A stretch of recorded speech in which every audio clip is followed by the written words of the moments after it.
You hate to see a loss like that, but the fact that the junior was aware of the mat presence and not give up the technical fall could prove to be huge down the road. Absolutely. Every point count and every point not given up counts, right, in this.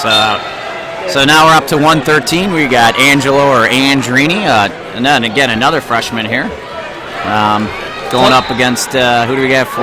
Tuttle's going to bring out Rhett Golowenski. He's a returning state champion as a freshman for Tuttle.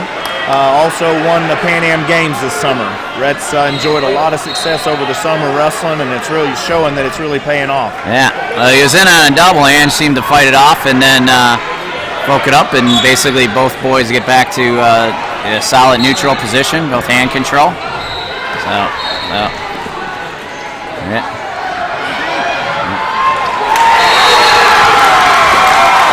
Wolinski in a low-level single here. Changing to two, he will score. Gets the 2 points. Right at the edge. Oh, got a locking hands call, though, against the,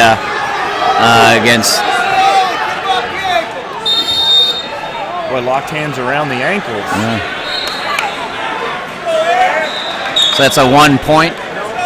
Penalty point, allergic to, awarded to Angelo Rini.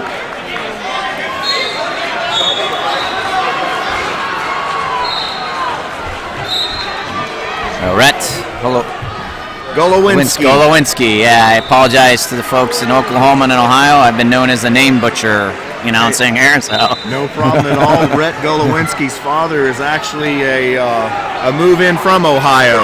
Oh, okay. So Golowenski should be a name you're familiar with in that part of the country. Sounds like a good Midwest name to me. a good Polish Ohio name. That's yes, right. sir. They're all from somewhere, as we say, right?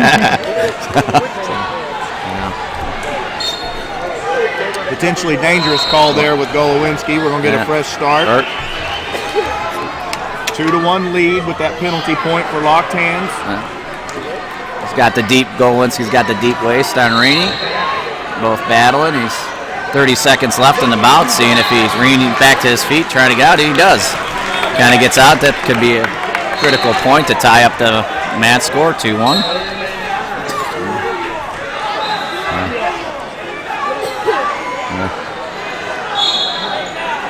Yeah, there it is.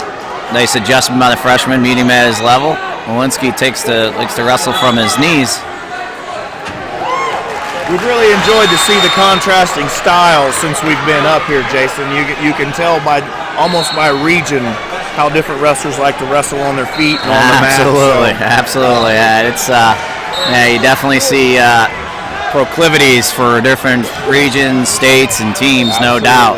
And obviously not seeing these teams very often in our histories, it's kind of a great thing. And that's, I'm sure your coaches and your schools are saying, well, all comes back to state titles in March, right? That's what everyone comes for. Right? Absolutely. Yeah. There again, that's a nice low single by Wolinski to there. Oh, to a hip. Yep. Gets the 2.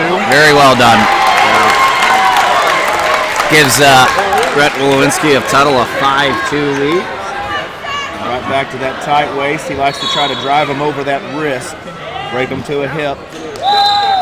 So he was a Pan Am Games participant then this year. Yeah, he won the Pan Am Games in Mexico City, I believe it was. Wow, that's quite an accomplishment for a sophomore, correct? Is that what you said? Yes, sir. Absolutely. So comes from a wrestling family. Yeah. And we tend to see that a lot, hey? Yeah. His grandfather actually still runs the Little League program in Tuttle, has for the last 30 years. Oh, that's awesome, man. Yeah. You always need a feeder program no matter what, right? And it's good to have family connections. And Tuttle's enjoyed a lot of consistency there. It's paying off here. We'll have 10 of our 14 wrestlers that came through Tuttle's Little League program today. That's good. That's awesome. Much like at St. Edwards, the West Shore program run by Guy Seiko, a number of these, Ange being one of them, one of the 3 freshmen on the team that are starting here today, all wrestled for West Shore last year. So,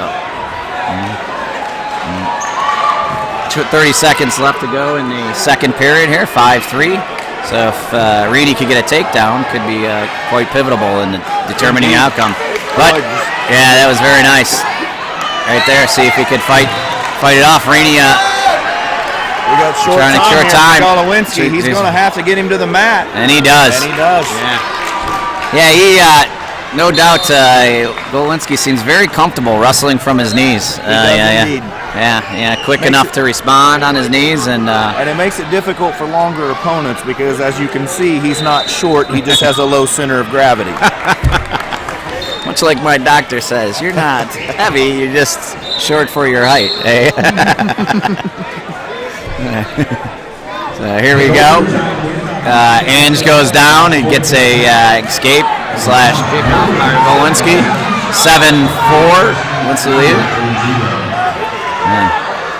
Yeah, that's an excellent point there, Tony, about the difference in styles. I mean, for a freshman like Angelo Rini, I gotta imagine he hasn't seen too many kids that like to wrestle like well-accomplished sophomore like Rhett here from that standpoint. So.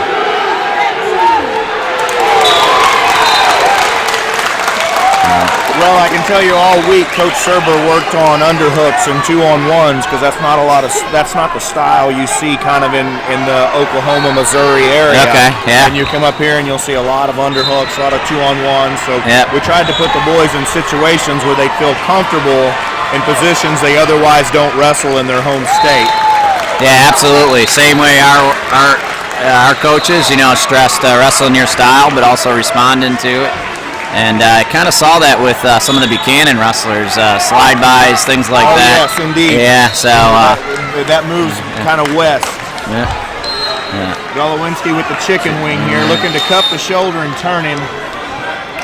And got a stalling call. His hips were parallel, so couldn't afford to give one stalling call here with 34 seconds left, 9-4, but I'm sure coaches over at Tuttle are looking for bonus points as...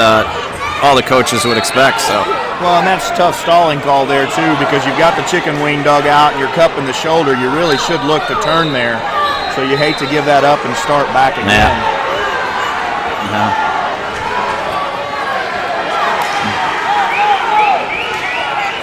So it looks like it's going to be a 9-4 decision for Rhett Wolinski from Tuttle over Angelo Rini.